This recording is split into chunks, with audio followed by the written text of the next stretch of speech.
მოგესალმებით, ხვდებით ერთმანეთს 106.9-ზე ეს რადიო ფორტუნა, მე მარტა ქარუმიძე ვარ და ჩემ დღევანდელი გადაცემის სტუმარი უკვე სტუდიაში იმყოფება მუსიკათერაპევტი მარინა ალთუნაშვილი. ძალიან დიდი მადლობა იმისთვის, რომ გამონახეთ დრო და მოხვედით ჩვენთან სტუმრად.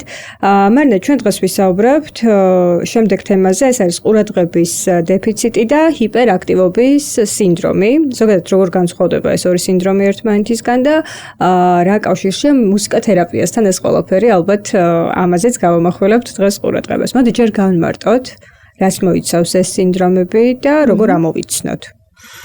კი ბატონო, დიდი მადლობა მოწვევისთვის, მარტა. მივესალმები თქვენს მსმენელს. ADHD და ADD, ხომ? ანუ ეს ორი სინდრომი, ხომ?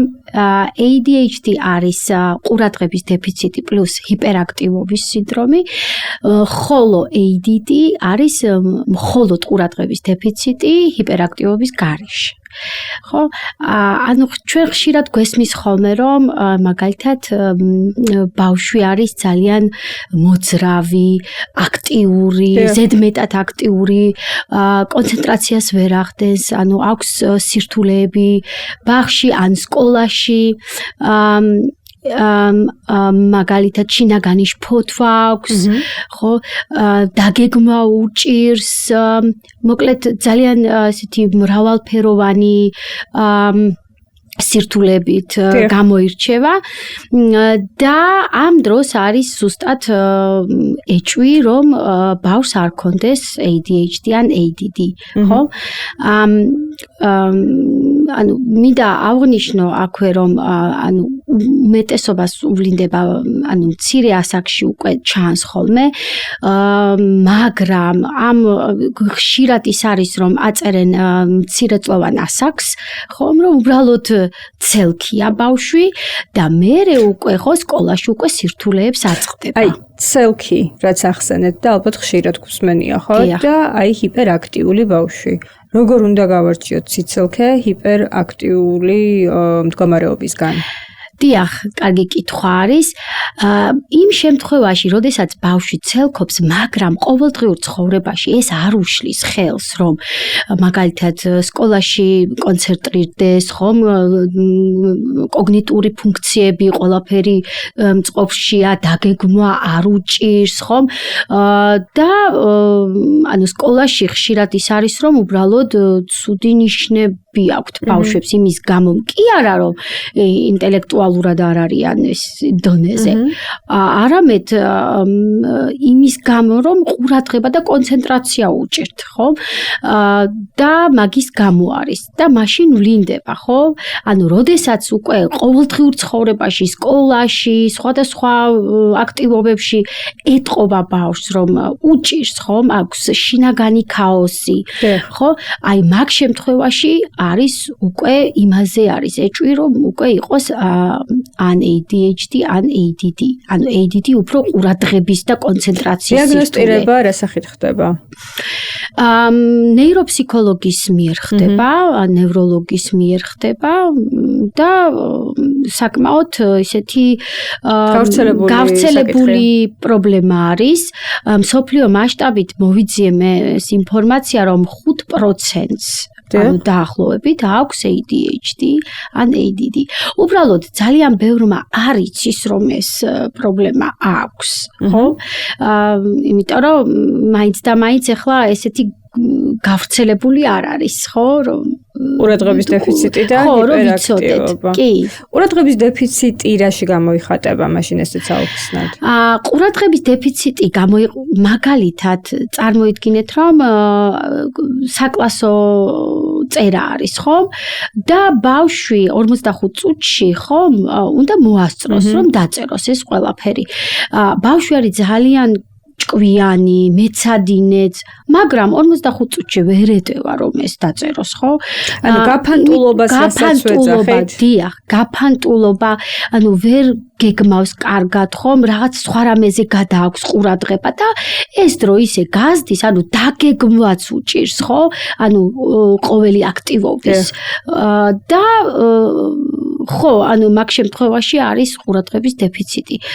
და სხვათა შორის ეს ბავშვები ძალიან განიცდიან, ხო, ემოციურადაც ვერ გამოხატავენ ამას, ან როგორც ADD, ასევე ADHD ბავშვებს განსაკუთრებულად აი უჭირთ ემოციების გამოხატვა.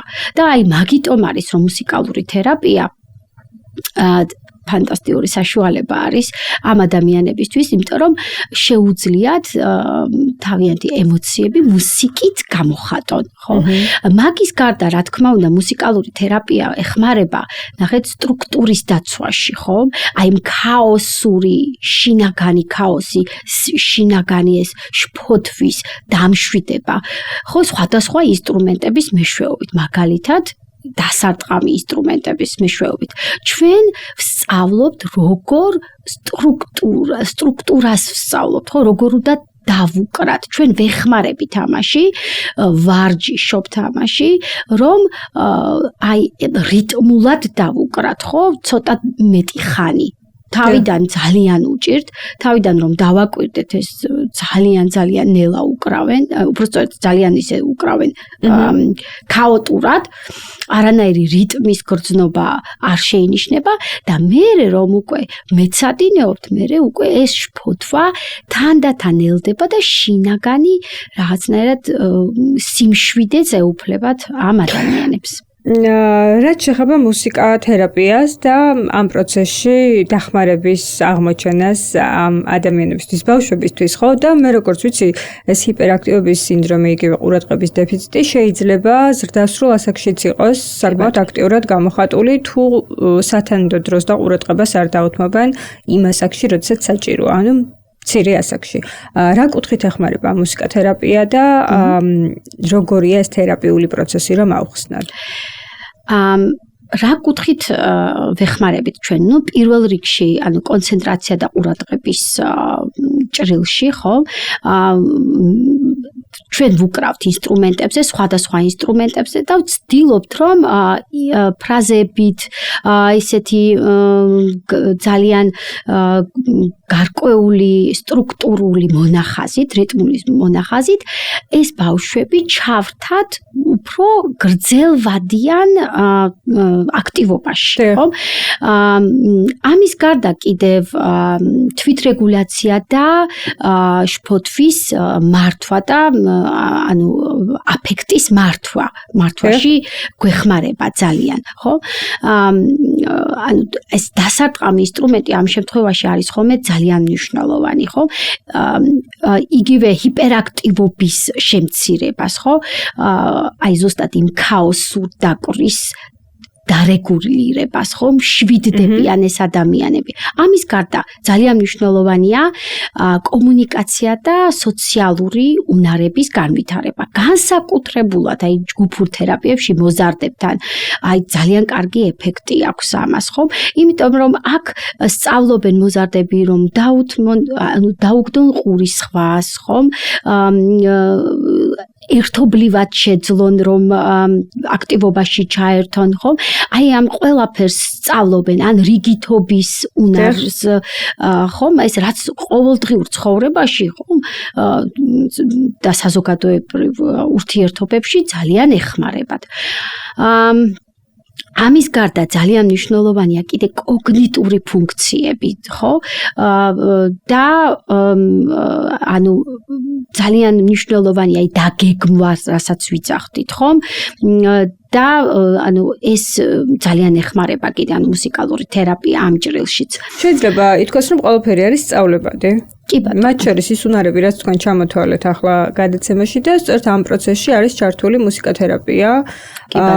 როგორც ეს თერაპიული პროცესი, დაახლოებით ალბათ ადამიანებს დაინტერესებთ რამდენი თერაპიული სეანსის გავლა არის საკმარისი. თუ არის განსაზღვრული, რა თქმა უნდა ინდივიდუალურია ყველა პროცესი, თუმცა მაინც. ეგ უნდა მეთქვა ზუსტად, ნუ გააჩნია, ნახეთ, როდესაც მოზარდებს ამ ბავშვებს აქვთ, ანუ ძალიან ისეთი სერიოზული პრობლემები, ხო, მაგ შემთხვევაში აუცილებლად რა თქმა უნდა მედიკამენტოზურ თერაპიებთან ერთად გამოიყენება მუსიკალური თერაპია. თუმცა მე მქონია გერმანიაში გამოცდილება იმის, რომ გამოუგზავნიათ ჩემთან რამე თუ აი უფრო პატარა ბავშვებზე, რომ იქნებ გადავრჩეთ ამ საწყის ეტაპზე, რომ ან იულ ფორმაშია, მაგრამ უკვე შეიმჩნევა, რომ აქვს ბავშვს ეს სინდრომი.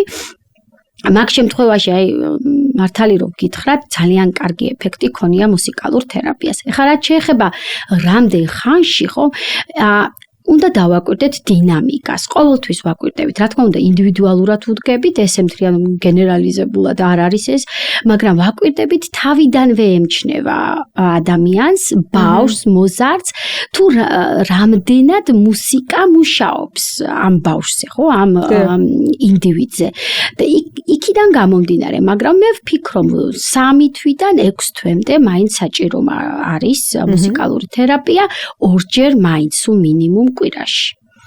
და რაც მთავარია, რატომ არის ეს ძალიან ეფექტური? იმიტომ რომ ეს არის ძალიან სასიამოვნო. ნახეთ, ეს არ არის იოლი მუშაობა, ხო? რომ როდესაც ქაოსი გაქვს შინაგანი, რომ სტრუქტურაში ჩასვა და რიტმულად დაუკრა და რაღაცა ჩარჩოში ჩაჯდე, ხო? არ არის იოლი, მაგრამ აი თვითონ მუსიკას აქვს ესეთი ძალა, რომ როგორც ბავშვები, ასევე მოზარდები ინტერესდებიან. ნახეთ, დრამსეტით, ჯემბეებით, ხომ? ძალიან სასიამოვნო აქტივობაა ეს და ამიტომაც ძალიან კარგ ეფექტს იძლევა. ძალიან დიდი მადლობა საინტერესო ინფორმაციისთვის. მე იმეც ვიტოვებ, რომ ეს ინფორმაცია მათთვის, ვისთვისაც არის განკუთვნილი დაინტერესებთ და ბუნებრივია დაინტერესდებიან მუსიკათერაპიით და იმ პროცესით, რომელიც დაეხმარება ადამიანებს კონკრეტული პრობლემების მოგვარებაში, რაზეც ჩვენ უკვე ვისაუბრეთ. ეს არის ჰიპერაქტივობის სინდრომი და ასევე ყურადღების დეფიციტი. მარინა ალთუნაშვილი საუბრობდა 169-ზე წარმატებები მინდა გისურვოთ. ჩვენ კი ერთმანეთს შევხვდებით მომდევნო გადაცემაში ახალი თემით და ახალი სტუმრით. დროებით.